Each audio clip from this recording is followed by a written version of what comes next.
Bobby, what do you make of the proposal? Well, it's interesting that the proposal is being made and being made public.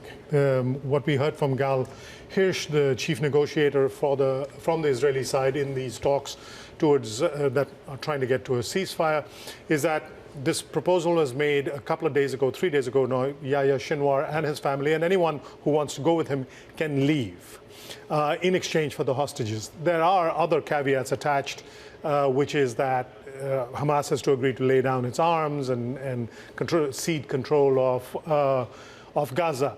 The fact that it's being made public is very interesting. It comes at a time when the Netanyahu administration is under enormous pressure, lots of criticism, particularly from families of the hostages, saying that Prime Minister Netanyahu, is the biggest obstacle towards a ceasefire, that he's not doing enough to get their loved ones away from Hamas. So this is him saying, we've made the ultimate deal. We've said you can leave in exchange.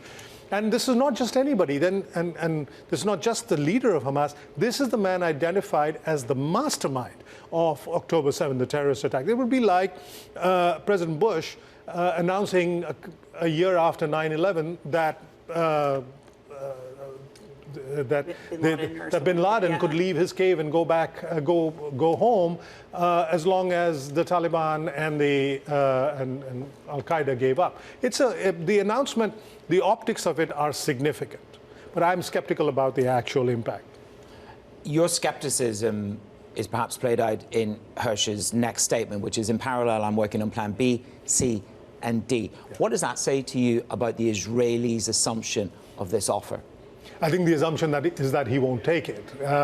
After all, remember, Yahya Sinwar is keenly aware that his immediate predecessor, who was on exile, was assassinated while on exile, and not just anywhere, in Tehran, where he had every expectation of being very, very safe. Israel has demonstrated over and over again that it is capable of reaching out around the world and taking revenge for atrocities against leaders of Hamas. And so Sinwar will be very aware of that. And he has given no indication that he wants to leave, or much less that he's willing to cede control of Gaza, or that he's willing to allow Hamas to lay down its arms. But he has to respond to the offer. Now that the offer has been made, some sort of a response is necessary. And this, of course, is happening independent of what's happening with politics in the U.S. But still, we had a debate where foreign policy was talked about. Yeah. I mean, that's maybe being generous. It was talked about, and that's like kind of it. Yeah. You know, Trump saying that Harris hates Israel. Harris largely repeating what she said in the DNC about the Israeli conflict, telling Trump that, you know, he loves strong men, that Putin would be happy, essentially, would be sitting in Kyiv if Trump were to be president, and Trump saying that Viktor Orban likes me. Did we get anything real out of foreign policy about what 2025 might look like?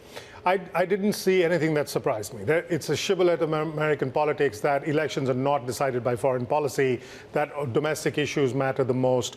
I got the sense yesterday from the few times that foreign policy came up that the candidates were simply ticking the boxes and reiterating themselves. No fresh ideas were put forth on that stage, and perhaps we really shouldn't have expected it.